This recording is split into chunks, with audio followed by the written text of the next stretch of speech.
কি অবস্থা? SSC ২৬ batch already তোমাদের রেজাল্ট পাবলিশ হয়েছে ১০ তারিখ। হ্যাঁ? তো ২৬ বলেছি দেখে মাইন্ড করলা না তো আবার। এসএসসি ২৮ ব্যাচ আমি বলবো তোমাদের কলেজ কমপ্লিট হওয়ার পরে।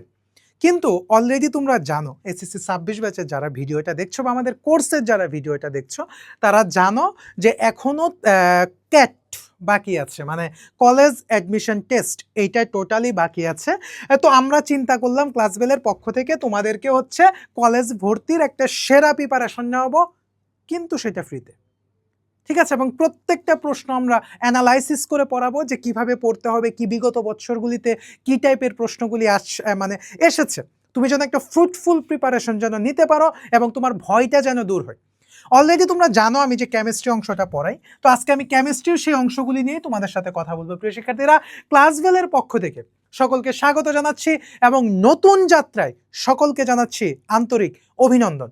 আমাদের জন্য সবাই দোয়া করবা, সবাই আশীর্বাদ করবা, হ্যাঁ, যেন আমরা তোমাদের এই প্রিপারেশনটা যেন ফুল কমপ্লিট করতে পারি প্রথম থেকে লাস্ট পর্যন্ত। কিন্তু অবশ্যই ভিডিওটা তুমি তোমার প্রোফাইলে শেয়ার করে রেখে দিতে পারো বা তুমি ভিডিওটা সেভ করে রেখে দিতে পারো, যখন খুশি তখন দেখে নিতে পারো। আমি বলবো একবার চেষ্টা করো, একবার চেষ্টা করো। যাদের এলিজিবিলিটি আছে পরীক্ষা দেওয়ার মতো, তোমরা অবশ্যই পরীক্ষাটা দিবা। এটা হচ্ছে আমার রিকোয়েস্ট থাকবে এটা, যে অবশ্যই পরীক্ষাটা দাও। একবার নিজেকে জাস্টিফাই করো যে তুমি কতটুক মেরিটোরিয়াস, হ্যাঁ, কতটুক ইন্টেলিজেন্ট। একবার তুমি জাস্টিফাই করো, চান্স পেতে হবে না, কিন্তু পরীক্ষাটা প্রিপারেশন নিয়ে পরীক্ষাটা দাও। রাইট, তুমি প্রিপারেশন নিয়ে পরীক্ষাটা দাও, যে তোমার ফেস দেখানোর জন্য পরীক্ষার হলে যাওয়ার দরকার নেই। তারপর তোমার বাবা মা বলবে আমার ছেলে নটরডেমের পরীক্ষা দিতে গেছে, আমার মেয়ে হোলি ক্রসের পরীক্ষা দিতে গেছে, আমার সন্তান সেন্ট জোসেফের পরীক্ষা দিতে গেছে। দরকার নেই ভাই, তুমি প্রিপারেশন নাও। চান্স না পাও সমস্যা নাই, চান্স পাইলে তো ভালো, চান্স না পাও সমস্যা নাই। তুমি বুঝতে পারলা যে কিভাবে পড়াশোনা করতে হয় এবং পড়াশোনা করলেই চান্স পাওয়া সম্ভব, পড়াশোনা করলেই ইন্টারমিডিয়েটে ভালো করা সম্ভব, পড়াশোনা করলে একটা ভালো অ্যাডমিশন তুমি করতে পারবে। মানে ভালো অ্যাডমিশন বলতে আমি ভালো জায়গায় চান্সকে বোঝাচ্ছি। ঠিক আছে প্রিয় শিক্ষার্থী, চলো কথা না বাড়িয়ে আমরা মানে শুরু করি। প্রিয় শিক্ষার্থী, একটা জিনিস তুমি খেয়াল করো খুব, একটা প্রথমেই তোমাদের যেই জায়গাটা আমি ফোকাস করতে চাচ্ছি, দেখো এই প্রশ্নটাতে কি বলা হচ্ছে? প্রশ্নটাতে বলা হচ্ছে এইটা হচ্ছে কিসের সংকেত? C12H22 এবং হচ্ছে 11। এখানে দেখো তুমি এইটা ভুলে যাও, গ্লুকোজ মুকুজ ফ্রুক্টোজ যা আছে সব ভুলে যাও, তুমি শুধু মনে রাখো এই যে সালফিউরিক অ্যাসিডটা। এই সালফিউরিক অ্যাসিডটা কি? এইটা হচ্ছে একটা নিরোধক। এটা কি? এটা হচ্ছে নিরোধক। এই নিরোধকের ধর্মটা কি? নিরোধকের ধর্ম হচ্ছে পানি বের করে দেওয়া, পানি বের করে দেওয়া। এটা হচ্ছে নিরোধকের ধর্ম। ঠিক আছে, যখন পানি বের করে দেয় তখন আমি আর তাকে নিরোধক বলতে পারবো না, তখন আমাকে বলতে হবে নিরোধন ধর্ম। ঠিক আছে, এখন এই নিরোধক পদার্থ কি শুধু সালফিউরিক অ্যাসিড? না, শুধু সালফিউরিক অ্যাসিড না। যেমন রয়েছে Al2O3, যেমন রয়েছে P2O5, যেমন রয়েছে তোমার H2SO4। এর মধ্যে সবচেয়ে বেশি ব্যবহৃত হয় হচ্ছে এইটা। তোমরা যখন ইন্টারমিডিয়েটে উঠবা তখন এইটার ব্যবহারটা একটু বেশি পাবা, P2O5 এইটার ব্যবহারটা বেশি পাবা। এইটার ব্যবহার তেমন নাই, বাট এই দুইটার ব্যবহার সবচেয়ে বেশি। যারা এসএসসি 27 ব্যাচের আছো বা 28 ব্যাচের আছো, তারাও এগুলি দেখতে পারো। তোমার মিশন অ্যান্ড ভিশন একটু ওয়াইড হবে, তার জন্য কিন্তু আমরা এই কর্মযোগ্যটা হাতে নিয়েছি। আচ্ছা, এতটুক জায়গা তুমি বুঝলা, তাহলে এর কাজটা কি? এর কাজ হচ্ছে তোমাকে নিরোধক, মানে পানি তুমি বের করে দিবা। এখন পানি তুমি কোথায় থেকে বের করবা? এই জায়গাটা থেকে তুমি পানি বের করো, কোনো না কোনো ভাবে এই জায়গা থেকে পানি বের করা যায়। যদি যায় তাহলে এখানে কি তৈরি হবে? দেখো এখানে H2 বা মানে পানি বের করার মতো অপশন আছে, না থাকলেও তোমাকে অপশন বানায় নিতে হবে, কারণ তোমার চিহ্ন হচ্ছে এই জায়গাটা। তাহলে ঘটনাটা কি হয়? যদি আমি এখান থেকে পানিকে বের করি, ধরো বের করে দিলাম, এটা ভুলই লিখলাম, আলটিমেট বিক্রিয়াটা কি হচ্ছে? আমার কার্বনটা থেকে যাচ্ছে, কার্বন 12 এইটা কিন্তু থেকে যাচ্ছে।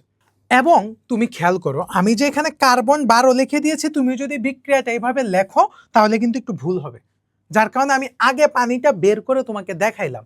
এখন দেখো তো ঘটনাটা আসলে কি হতে যাচ্ছে। তোমার টার্গেট তো পানিকে বের করা। আচ্ছা তুমি ধরো পানিকে এখানে বের করলা, H2O লিখলা। এখন দেখো তো এইটার সাথে এইটার কোনো সামঞ্জস্য আছে?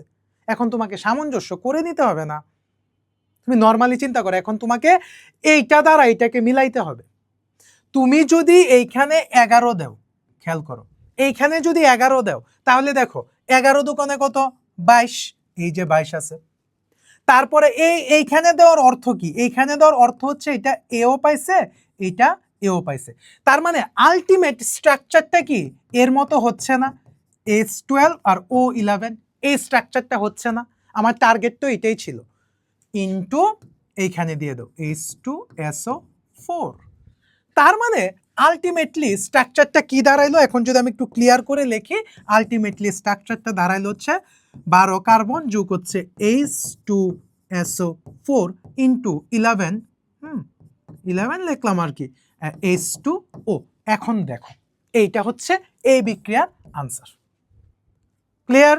ওকে, নেক্সট দেখো বলছে পর্যায় সারণীর প্রথম ধাতু কোনটা, বলতেছে প্রতীক লেখো। এটা আমরা সবাই জানি, প্রথম ধাতু হচ্ছে কি লিথিয়াম। লিথিয়াম এটা সম্পর্কে বিস্তারিত আমরা সবাই জানি। ওকে, মানুষের ব্যবহৃত প্রথম ধাতু কোনটি? মানুষের ব্যবহৃত প্রথম ধাতু হচ্ছে কপার, এটাও আমরা জানি, বা তামা। তামা এইটার ইলেকট্রন বিন্যাসকে এখানে একটু কথা বলে নেই। কপার আর হচ্ছে ক্রোমিয়াম দুইটার ইলেকট্রন বিন্যাস হচ্ছে ব্যতিক্রম। যেমন কপারের ক্ষেত্রে হচ্ছে D10S1 আর ক্রোমিয়ামের ক্ষেত্রে হচ্ছে D5S1। এগুলি হচ্ছে স্থায়ী ইলেকট্রন বিন্যাস। হ্যাঁ, এইটা আসতে পারে পরীক্ষার মধ্যে, আসার মতো একটা জায়গা, রাইট? ওকে, ফেরিক ফসফেটের সংকেত কি? আচ্ছা, ফেরিক কথাটা আসছে কোথায় থেকে? আসছে এই জায়গাটা থেকে। এর কয়টা যোজনী? দুইটা। এগুলিকে পরিবর্তনশীল যোজনী বলা হয়। ঠিক আছে, এইটারও তোমার ডিপলি ব্যাখ্যা আছে ইন্টারমিডিয়েটে, তোমরা পাবা হচ্ছে এটা তৃতীয় অধ্যায় টাইপ 2-তে পাবা। পরিবর্তনশীল যোজনী আয়রনের ক্ষেত্রে পাবা, তোমরা সালফারের ক্ষেত্রে পাবা 2, 4, 6।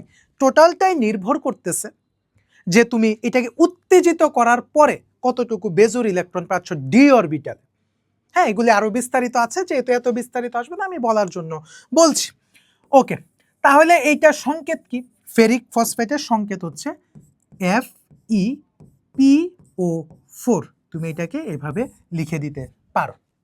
ঠিক আছে, এখানে কত? 40%। এখানে কত? ওইটা দেয় না, এটা হচ্ছে, এটা 40 হইলে এটা 60 হবে, 60%। দেখো ডিজিটগুলি কিন্তু খুবই কাটাকাটি করা যায়, এরকম ডিজিট 40, 60। তোমার কাছে কি বলছে? এর গড় আপেক্ষিক পরিমাণ, আপেক্ষিক ভর কত? এটার হিসাবটা কি? Pn যোগ হচ্ছে Qn বাই হচ্ছে 100। পি মানে কত? পি এর হিসাবটা কি? প্রিয় শিক্ষার্থী, চলো আমরা এখন এই প্রশ্নটা সলভ করার চেষ্টা করি। কি বলা হচ্ছে? এত এত এত, আচ্ছা এটা 40%, ওইটা তুলে নাই, তাই এটা 40 হইলে এটা 60 হবে, এটা 40 হইলে ওইটা তো 60 হবে। আচ্ছা, তাহলে এখানে কি বলছে? গড় আপেক্ষিক পারমাণবিক ভর, এইটার হিসাব করার জন্য চলো করি। গড় আপেক্ষিক পারমাণবিক ভর হিসাবটি একটু তাড়াতাড়ি করতে হবে। P ইন্টু N যোগ হচ্ছে Q ইন্টু N বাই হচ্ছে কত? 100। আচ্ছা, P কোনটা? সবসময় মনে রাখবা, N মানে হচ্ছে পার্সেন্টেজ, N মানে হচ্ছে এখানে যে পার্সেন্টেজটা দেওয়া। P মানে কি? প্রথমটা 18 গুণ কত? পার্সেন্টেজ কত? 60 যোগ Q মানে কত? 19, পার্সেন্টেজ কত? 40। ঠিক আছে, বাই কত? 100। এখন আমি একটু এগুলিকে সহজ করে ফেলি। দেখো এইটা কাটা, এইটা কাটা, এইটা কাটা, এইটা কাটা। ঠিক আছে, এখন দেখো এই যে ইকুয়েশন সহজ হয়ে গেছে। ইকুয়েশন কত? এই যে 18, 18 রে 6 দা গুণ দিলে কত হয়? 6 এটা হচ্ছে 48, 48 আর 8 হাতে রয়েছে 4, 108। 108 যোগ এখানে কত? এখানে হচ্ছে 19 ইন্টু 4, 19 ইন্টু 4, 19 ইন্টু 4, 4 নং 36, 36 আর 6 হাতে রয়েছে 3, 76, 76। তাহলে টোটাল কত আসে? 108 আর হচ্ছে 76। তাহলে 76 আর 8 কত? 80, 84, 184 হিসাবে আসে, 184 আসে, ঠিক আছে। এখন তোমার হিসাবটা কি পার্সেন্টেজে ছিল না, এইখানে তুমি এটাকে জাস্ট দশমিক দিয়ে দিবা, আর কিছুই করার দরকার নেই। 184 রাখলে হবে, বাট 18.4 দিতে হবে তোমার পার্সেন্টেজের জন্য। ওকে, তারপরে দেখো কি বলছে, সহজ একটা প্রশ্ন বলে দিছে, নিশাদল। নিশাদল মানে কি? নিশাদল মানে হচ্ছে NH4Cl। আচ্ছা, একত্রে মিশ্রিত থাকলে কোন প্রক্রিয়ায় আলাদা করা যাবে? এই প্রশ্নটা হচ্ছে অনেকে কনফিউজড হয়ে যাবে। আচ্ছা, আমরা কিন্তু ঊর্ধ্বপাতিত পদার্থের নাম জানি, ঊর্ধ্বপাতিত পদার্থ, ঠিক আছে। এক নাম্বার কি? অ্যামোনিয়াম ক্লোরাইড, যেটার আরেক নাম হচ্ছে নিশাদল। তারপরে আছে তোমার কর্পূর, তারপরে আছে হচ্ছে আয়োডিন। এগুলি কি? এগুলি হচ্ছে ন্যাপথালিন, কমন কথা, কিন্তু দেখো কমনটা দেয় নাই, ঠিক আছে, ন্যাপথালিন। এর মধ্যে যদি তুমি এটাকে আলাদা করতে চাও, তার মানে তোমাকে কোন প্রক্রিয়া আলাদা করতে হবে? ঊর্ধ্বপাতন পদ্ধতিতে। ঊর্ধ্বপাতন পদ্ধতি। কারণ কেন? কারণ এটা তো ঊর্ধ্বপাতিত পদার্থ, যার কারণে এটাকে আমরা ঊর্ধ্বপাতন পদ্ধতিতে আলাদা করতে পারি। আচ্ছা, বলছে এইটা কি ধরনের বিক্রিয়া? ভয় পাওয়ার কিছু নাই। এইটা কি? এটা হচ্ছে অ্যাসিড, এটা হচ্ছে অ্যাসিড। এটা যদি অ্যাসিড হয়, এটা কি? এটা হচ্ছে ক্ষার। আচ্ছা, এখানে কি তৈরি হবে? তাহলে লবণ। আর এখানে কি তৈরি হয়েছে? পানি। তার মানে দেখো, যদি তৈরি হয়, তার মানে আমি এটা কি বলতে পারি? এটা কি? নিউট্রালাইজেশন রিঅ্যাকশন, মানে কি? প্রশমন বিক্রিয়া, প্রশমন বিক্রিয়া, ঠিক আছে। কারণ প্রশমন বিক্রিয়া চেনার উপায় হচ্ছে কি? ক্ষার যোগ অ্যাসিড ইকুয়াল টু লবণ যোগ পানি। এইটা হচ্ছে প্রশমন বিক্রিয়া চেনার উপায়। ওকে, পটাশিয়াম কোন বিক্রিয়ার অনুঘটক হিসেবে কাজ করে? তোমরা যখন ইন্টারমিডিয়েটে উঠবা, তখন উদ্ভিদ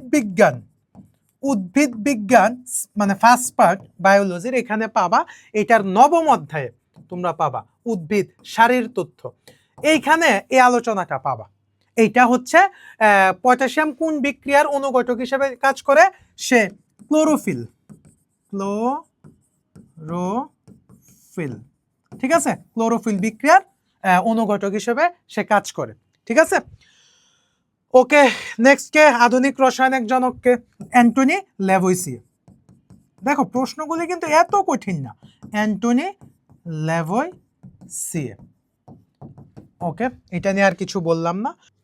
কিরকম মুখে মুখে করতে পারি? দেখো, আমি এইটা দেখেই বুঝতেছি এটার আনসার হবে 11.2 লিটার। এখন তুমি বলতে পারো যে আপনি তো মুখস্থ করে আসছেন। না, দেখো, আয়রনের আণবিক ভর কত? 56 না? 56 জন্য কত এসটিপিতে? এইগুলি হচ্ছে তোমাকে ভয় পাওয়ানোর জন্য দিছে। এসটিপিতে কত 56 জন্য?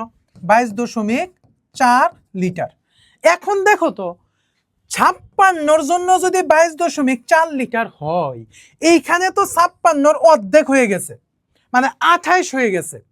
তার মানে কি এইটাও তো অর্ধেক হয়ে যাবে, তাই কি না? তার মানে আনসার কত হবে? 11.2। আবার বলতেছি, এটা দেখবো অনেকে ঐকিক নিয়মের মতো করবে, এত সময় আছে পরীক্ষার হলে। ভাই আয়রন তো হচ্ছে কত? 56 আণবিক ভর। তাহলে 56 জন্য কত? 56 জন্য হচ্ছে এসটিপিতে 22.4 লিটার। কিন্তু এই মানটা এখানে কত দেওয়া? এই মানটা 56 অর্ধেক দেওয়া না, মানে 28। এইটা যদি অর্ধেক হয়, তার মানে এইটাও তো অর্ধেক হবে। বুঝছো কিনা এতটুক জায়গা? এইভাবে হচ্ছে সলভ করে ফেলতে হবে। এটাকে বলা হচ্ছে স্মার্ট ক্যালকুলেশন। দ্রুত শিখতে হবে। ওকে, ক্যালামাইনের সংকেত কি? ক্যালামাইন হচ্ছে জিঙ্কের একটা আকরিক, এই যে এটা। তারপরেরটা দেখো, তারপরে কি বলছে? এই প্রশ্নটা বলছে 10 গ্রাম লোহা মানে হচ্ছে আয়রন, ভালো কথা, লঘু সালফিউরিক অ্যাসিডের সাথে মানে H2SO4। আচ্ছা, আমি আমার পেঁচ আগে ভাঙি। এখানে কি? আয়রন সালফেট যুগ হচ্ছে H2। ওকে, বলছে কত গ্রাম H2 তৈরি করে? খুব ভালোভাবে বুঝো তো। তুমি দেখো, এই যে এটা কত? এটা হচ্ছে 56 জন্য দরকার কত? 56 জন্য দরকার হচ্ছে এই যে 2। 56 জন্য দরকার হচ্ছে 2। তারপরে 1 জন্য কত দরকার? 2/56। আর এখানে বলছে কত? 10। 10 জন্য কত দরকার? 2 × 10 বাই হচ্ছে কত? 56, তাই কিনা? এখন গুণ করে দাও, এইটারে 2 দা কাটলে হচ্ছে 5, আর এইটারে 2 দা কাটলে হচ্ছে 2 দুগুণে 4, 8 দুগুণে 16, এইটারে 2 দা কাটলে হয় হচ্ছে তোমার 14। তার মানে কত? 5/14। তাহলে এই 5 যদি তুমি কাটো, এইখানে কত হয়েছে? 5/14 হয়েছে না? দেও দশমিক দিয়ে হচ্ছে এখানে একটা শূন্য দাও। 14 দুগুণে 28, 28 আর 3 14 কত? 3 4 12, 12 2 হাতে রয়েছে 1 3, সরি 3 14 42, 3 দা দিলে হয় হচ্ছে 42, এখানে হচ্ছে 8, 8 দিলে হ্যাঁ তোমার হচ্ছে 0.3, এরকম আনসার হইতে পারে 0.3। এটা দিতে পারো, বা আরেকটা জিনিস নিতে পারলে কত? এখানে দিলে 8 হচ্ছে এখানে 6 হয়ে যায়, ঠিক আছে? তাহলে এইটা 0.36। ওকে, নেক্সট দেখো, কোনটি পানিতে দ্রবণীয়? মিথেন হবে না, এইটা হবে অ্যালকোহল। অ্যালকোহল পানিতে দ্রবণীয়। এই যে এটা তখন তড়িৎ ঋণাত্মকতার পার্থক্যের কারণে এরকম হয়। এটা তড়িৎ ঋণাত্মকতার মান বেশি, এটা তড়িৎ ঋণাত্মকতার মান কম। এটা কত? 3.5 আর এটা কত? 2.1, যার ফলে ইলেকট্রনটা কি এর থেকে টেনে নেয়। টেনে নিলে কি হয়? এ মাইনাস হয়ে যায়, প্লাস হয়ে যায়, যার ফলে কি সে পানিতে দ্রবীভূত হয়। এইটার মধ্যে কোনটা সবচেয়ে বড়? এন এর মান যার বেশি সেই বড়। 4 5 এই যে 6, তার মানে বড় কোনটা? 6s, এন এর মান যার বেশি, ঠিক আছে? যার ফলে শক্তি স্তর বেশি হবে। এইটার জারণ সংখ্যা কত? এইটার অক্সিজেনের যোজনী কত? এখানে বলছে এইটার জারণ সংখ্যা। এইটা এক্স ম্যাক্স ধরার দরকার নাই। অক্সিজেনের জারণ সংখ্যা কত? তোমার হচ্ছে 2। 2 এলে 4 2 দা গুণ দাও, 4 দুকানে 8, 8 8 থেকে 2 গেলে কত থাকে? 6 থাকে, তার মানে কি +6, ঠিক আছে? এটা জারণ সংখ্যা, তাহলে কত? +6। এইভাবে স্মার্টলি করতে হবে। আচ্ছা, অনেকগুলি আছে মোটামুটি। ওকে, এই যে এই জায়গাটা সেম প্রশ্ন আবার আসছে, প্রথম যেটা করাইছিলাম এইটা আবার আসছে। ঘটনা কি বলছে? এখানে সালফিউরিক অ্যাসিডটা কি হিসাবে আছে? এটা তো নিরোধক। নিরোধক কিনা, তার মানে এইটা তুমি আগেই বের করে ফেলো। তোমার হচ্ছে 6 কার্বন, ভালো কথা। এখানে H2SO4টা লিখো, লিখে এখানে দাও ডট। দেখো, এখন তোমার পানি বের করে নিতে হবে না, তুমি পানিটা লেখো H2O। এখন তোমার এইটা স্ট্রাকচার আর এইটা স্ট্রাকচার মিলাইতে হবে। এখানে দেখো 6 আছে, তার মানে তুমি এখানে ডিরেক্ট 6 দাও। 6 দিলে কত হয়েছে? 6 দুকানে 12, এই যে 12, আর এখানে হচ্ছে অক্সিজেন 6, এই যে 6, তার মানে ইটস ওকে। এটা কিন্তু একটু ক্রিটিক্যাল টাইপের জিনিস, ঠিক আছে? এগুলি সিস্টেমে বুঝতে হবে। ওকে, আচ্ছা, বলছে এটার মোলারিটি কত? আর কিছু দেখবো না। এটা কি এই সেম প্রশ্নটা তোমাদের হচ্ছে জৈব যৌগে একটা অভিন্ন তথ্যসূচক প্রশ্নে শুধু এখানে সোডিয়াম হাইড্রোক্সাইড দিয়ে প্রশ্ন করছিল, ঠিক আছে? আচ্ছা, এটা হচ্ছে ভি, এইটা হচ্ছে ডব্লিউ, এইটা হচ্ছে আণবিক ভর 106, তোমার কাছে এস এর মান চাইছে, তাই কিনা? আমরা সূত্র কি জানি? W equal to S M V by 1000। এখন তো যেহেতু তুমি অ্যাডমিশন দিচ্ছ, মানগুলি সহজ সহজ মান দিছে, ঠিক আছে? এখন তুমি এস এর মানটা বের করবা, বের করে মান বসাবা, আনসার ওকে। সেম ঘটনা 3p 4d 6s, আরেকটা কি 5s, ওইটা কি চাইছে? হ্যাঁ, দেখো 3p কত? 3p 4d 6s 5s। 3p এর মান কত? n plus l, n plus l, n plus l, n plus l। ওকে ওকে ওকে ওকে, আমি বলছি কি মনে রাখার জন্য?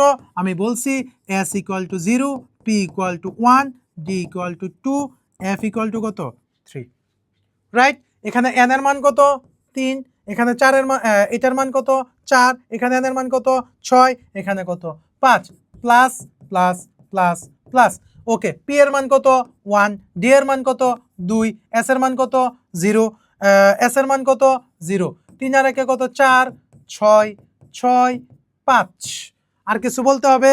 এখন এই দুইটার মধ্যে কনফিউজড, খেয়াল করো ভালোভাবে। এই দুইটার মান কত আসছে? দুইটাই 6 আসছে। আমাকে কি দেখতে হবে? এখন এন এর মান দেখতে হবে। এন এর মান কার ছোট? এন এর মান হচ্ছে এইটার ছোট। তার মানে শক্তির ক্রম এখন তো আশা করি সবাই সাজাইতে পারবা, এভাবে এটাকে সাজায় ফেলবা, ঠিক আছে? শিক্ষার্থী, এখন আমরা দেখব এই প্রশ্নটা। এখানে কি বলছে? ওকে, আয়রন আবার আসছে এই প্রশ্নটা। তার মানে কি আয়রন আর সালফিউরিক অ্যাসিড টিচারদের খুব প্রিয় মনে হয়। আয়রন সালফেট আর হচ্ছে কি H2। ওকে, আয়রন কত? 56 গ্রাম, ভালো কথা। পর্যাপ্ত পরিমাণের সাথে কত লিটার H2 উৎপন্ন করে? H2 এখানে কত? 2, সরি এখানে 2 হবে না। দেখো 56 জন্য কত? 56 জন্য কত? 22.4, তাই কিনা? ওকে, একের জন্য কত? একের জন্য 22.4 ইন্টু 56, চাইছে কত? 20, 20-এর জন্য কত? 22.4 ইন্টু 20 বাই হচ্ছে 56। ইকুয়েশনগুলি সহজ আছে, ভয় পাওয়ার কিছু নাই। এখান থেকে দশমিক তুলে হচ্ছে এখানে তুমি দশমিকের জন্য এই যে 1 ঘর 10, তাহলে এখানে কত আসতেছে? 10 দুকানে 20, 2টা 2 কাটো, সেটা হচ্ছে 28। তাহলে কত? 28টা যদি তুমি 8 দিয়ে দাও, 8 8 64, 64 4 হাতে রয়েছে কত? 6, 8 দুকানে 16, 6 আর 6 16, আর 6 হচ্ছে 22। তার মানে এটাকে তুমি 8 দিয়ে কাটতে পারো, তার মানে আনসার কত হচ্ছে? 8 লিটার। এগুলো সহজ হিসাব, ঠিক আছে? এত ঘটনা লেখার টাইম নেই পরীক্ষার হলে। আচ্ছা, এখানে আরেকটা সিস্টেম করা যায়, তুমি যদি একটু বুঝো। এইখানে আরেকটা সিস্টেম করা যায়, দেখো আমি বলি। 56-র জন্য কত? যেহেতু অপশন নাই, তার মানে এই কাজগুলি হয় না। অপশন থাকলে আর একটু মজা করে করতে পারতা। 56-র জন্য কত? এই টাইপের ম্যাথগুলি তোমরা ইন্টারমিডিয়েটের সেকেন্ড পার্টের 3য় অধ্যায়ে পাবা, পরিমাণগত রসায়ন। দেখো 56-র জন্য কত? 22.4, তাহলে এর অর্ধেক কত হচ্ছে? 28, তাহলে 28-এর জন্য কত? 11.2। এখানে মান কত বলছে? 20, তাহলে 20-এর জন্য 11 থেকে আরো কমে যাবে। তোমার অপশনে খুঁজতে হবে 11 থেকে কম এরকম মান আছে কিনা। যদি দেখো 9 আছে, 8 আছে, 7 আছে, তাহলে তো কিছু করার নেই, পুরাটা আনসার করে নিতে হবে, ঠিক আছে? ওকে, আচ্ছা, সংকর ধাতু কি দিয়ে তৈরি? ধরো ধাতুগুলি তুমি উত্তপ্ত করে মিশ্রিত করছো, মিশ্রিত করার পর যখন ঠান্ডা করবা, ভালোভাবে বুঝো, ধাতুগুলিকে একত্রিত করে মিশ্রিত করছো, মিশ্রিত করে উত্তপ্ত করছো, উত্তপ্ত করার পর ঠান্ডা করার, উত্তপ্ত করছো, উত্তপ্ত করার পরে যখন ঠান্ডা করবা, ঠান্ডা করার পরে যেই ধাতুগুলি পাবা ওইগুলিকে সংকর ধাতু বলা হয়। যেই ধাতু, যেগুলো না, যে ধাতুটা পাবা ওইটাকে বলা হচ্ছে সংকর ধাতু, ঠিক আছে? আচ্ছা, তারপর এইটা বলছে, এটাকে আমার ডিরেক্ট চাইছে মোলারিটি কত, মানে আমাকে এস এর মান চাইছে। আমার সূত্র কি? এখানে হচ্ছে এম এর মান, এখানে হচ্ছে ডব্লিউর মান, এখানে হচ্ছে ভির মান। অলরেডি কিন্তু আমরা এই টাইপের একটা ম্যাথ পেয়ে আসছি। আমরা কি বলছিলাম? W equal to S M V by হচ্ছে 1000। তারপরে তুমি এস এর মান বের করে মান বসে কাটাকাটি করে আনসার বের করে ফেলবা, ঠিক আছে?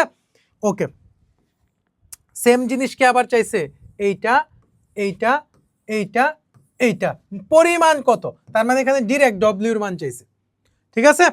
ওকে, এটা কি? এটা হচ্ছে জিঙ্কের একটা আকরিক, যেটাকে বলে ক্যালামাইন, জিঙ্কের আকরিক। আকরিক এইটা কিন্তু তোমাদের শর্ট সিলেবাসে ছিল না এই অধ্যায়টা, ঠিক আছে?